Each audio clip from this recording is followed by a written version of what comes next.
طب ما نعمل 2 كاس عالم. اه والله نعمل 2 كاس عالم، واحد لميسي وحبايبه عشان بس ما يزعلوش وكدهوت، وواحد لينا احنا نلعب فيه.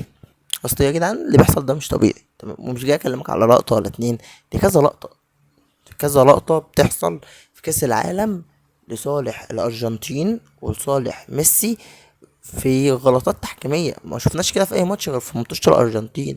اول حاجه هو واحد، عمرك شفت حكم او عمرك شفت لاعب بيقول للحكم كلمني عادي، فاهمني؟ بالمعنى يعني الترجمه اللي ظهرت وكده، هو بيقول له انا بتحدث معاك باحترام، كلمني باحترام. طب هو اصلا الحكم عمل له ايه عشان يكلمه باحترام؟ ما هو الحكم اصلا كده كده بيكلمه باحترام، فهو عمل له ايه معرفش. ان هو يقول له كلمني باحترام وبتاع، واللي هو بيشير بايديه كده اللي هو بيحذره، والحكم ولا اداله انذار ولا اداله طرد ولا اداله اي حاجه. ودي عمرها ما حصلت في الكوره، انك تشوف حكم تمام بيتحذر من اللاعب، تمام، وما بيعملوش حاجه، فاهمني؟ اللي هو صباح الفل ما بيعملوش حاجه. دي حاجه. الحاجه التانية، حصل فاول، تمام؟ الفاول دوت في مكان الحكم هو اللي حسبه، تمام؟ ففي القانون بيقول لك لو فاول في حته وكده هوت، حته غير مؤثره او بتاع او مؤثره في خط النص يعني، ده تعديل جديد في الفيفا ان هم يروحوا ايه، يبصوا عليه لو اللاعب بيمثل ياخد انذار، تمام تمام.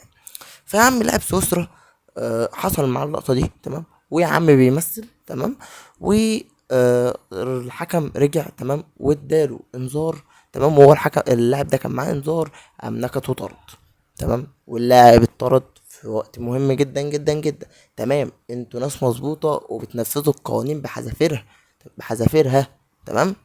اللقطة دي بتاعت ميسي، بسم الله الرحمن الرحيم، ما تنفذش فيها القانون، وايه مش مثلا تمثيل، ده لعب متهور، ما نفذش فيها القانون. ادي حاجة. الحاجة التانية، كرة حمدي فتحي.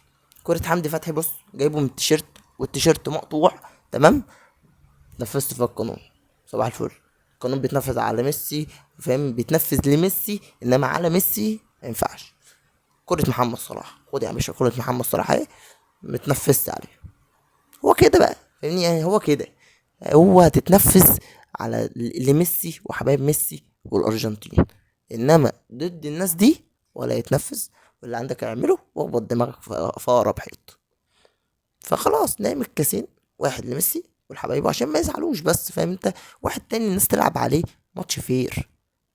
مينفعش يا جدعان، مينفعش كل غلطات تحكيميه في الماتش وصالح ميسي، فاهمني؟ وصالح الارجنتين. مش ممكن، مش ممكن، فاهمني؟ غير طبعا بقى الفاولات اللي بتتضرب ما بيحسبوش فيها حاجه ولا انذارات ولا اي حاجه. فصعب صعب صعب. والله العظيم بيكرهونا في ميسي وبيكرهونا في البطوله وبيكرهونا في الكوره عموما، والله العظيم.